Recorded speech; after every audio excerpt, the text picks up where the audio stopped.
Today I'll be showing you how to get a move set that you cannot get in the characters. So let's get to the myth. So first you're gonna see characters over here. First you have to be in your private server. You're gonna see characters. Swipe over here. You're gonna see this plus button and then you're gonna click it. Then you see these random buttons here. You click this one. Then you search whatever moveset that you want to search, or you can just go here, look for some movesets, and go here.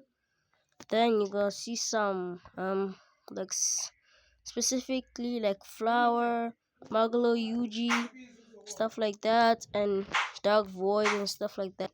And if I get Infinite Alt, you have to go here and click Players, and then you scroll here, and then you click Awakening, and then no cooldown you turn off, and then you activate